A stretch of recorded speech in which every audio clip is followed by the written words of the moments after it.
गांव की उस ठिठुरती सर्द रात में, जहां पड़ोस के घरों से बच्चों के हंसने की आवाजें आ रही थीं, वहीं रामलाल के घर में मौत जैसा सन्नाटा पसरा था। रामलाल, जिसने कभी बड़े बड़े भोज में राजाओं की तरह 56 भोग परोसे थे, आज अपनी ही बहू की जली हुई और सख्त रोटियां निगलने को मजबूर था। किस्मत का खेल देखिए, जिस हाथ ने सबको खिलाया, आज वही हाथ कांप रहे थे।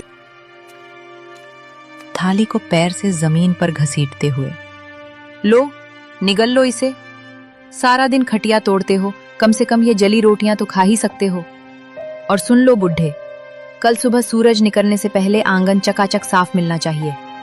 मुफ्त की रोटियां तोड़ना बंद करो। तुम्हारी इस खांसी और मनहूसियत ने घर का सुकून छीन लिया है। बेटी, गला सूख रहा है। अगर थोड़ा सा गुड़ का टुकड़ा मिल जाता तो ये सूखी रोटी अंदर उतर जाती। गुड़ चाहिए इन्हें? अरे अपनी औकात देखिए। जब से मां गई है, तुम हमारे सिर पर बोझ बन गए हो। सच तो यह है कि तुम्हें भी मां के साथ ही चले जाना चाहिए था। अब यहां हमारे टुकड़ों पर पल रहे हो, और नखरे ऐसे जैसे अभी भी किसी रियासत के रसोइये हो। बेटा, जिस दिन तू पैदा हुआ था, उस दिन मैंने पूरे गांव को घी के लड्डू खिलाए थे। तुझे अपनी हथेलियों पर छांव देकर बड़ा किया। क्या यही दिन देखने के लिए मैंने तुझे काबिल बनाया था? तभी 7 साल का पोता गोलू दौड़ता हुआ आता है और रामलाल के गले लग जाता है। उसकी आंखों में गुस्सा और दुख दोनों हैं। पापा, आप दादाजी को ऐसे क्यों बोल रहे हो? जब मुझे डर लगता है तो यही दादाजी मुझे अपनी गोदी में सुलाते हैं। माँ, आपने इन्हें जली हुई रोटी क्यों दी?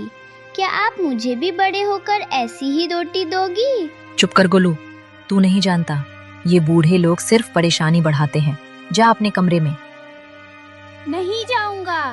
पापा, दादाजी बोझ नहीं है, ये तो हमारे घर का आशीर्वाद है। आप कहते हो ना कि ये आपके टुकड़ों पर पल रहे हैं, पर दादाजी ने तो मुझे बताया था कि ये घर और ये खेत उन्होंने अपनी मेहनत से बनाए हैं।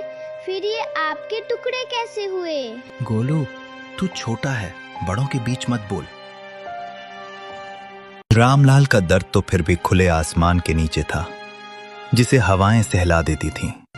पर नेकी राम की सिसकियां उन 4 दीवारों के पीछे दम तोड़ रही थीं, जिन्हें उसने खुद अपने पसीने से सींचा था। उसका बेटा पवन और बहू शीला ने उसे घर के पीछे एक ऐसे स्टोर रूम में फेंक दिया था, जहां कबाड़ और मकड़ी के जालों के सिवा कुछ न था। उस अंधेरी कोठरी में नेकी राम का वजूद भी उस पुराने सामान जैसा हो गया था, जिसे अब कोई छूना नहीं चाहता। शीला, उफ, कितनी सड़ांध और बदबू आती है इस काल कोठरी से। पवन, कल इस बुढ़े के बर्तन एकदम अलग कर देना। मेरे बच्चों को सख्त हिदायत है कि इनके हाथ का छुआ पानी भी न पिएं, कहीं कोई बीमारी न लग जाए। और हाँ, आज इन्हें रात का खाना मत देना, सजा मिलनी चाहिए इन्हें।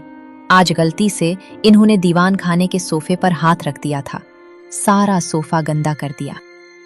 बेरहमी से कमरे के अंदर झांकते हुए, बिल्कुल सही कह रही हो शीला। पिताजी, आपकी वो पुरानी डायरी और वो टूटा हुआ चश्मा मैंने आज सुबह ही कूड़े के ढेर में फेंक दिया है। अब आपको पढ़ने लिखने की क्या जरूरत? आप बस इस अंधेरे कोने में पड़े रहिए और अपनी मौत का इंतजार कीजिए। हमारी जिंदगी में दखल देना बंद कर दो।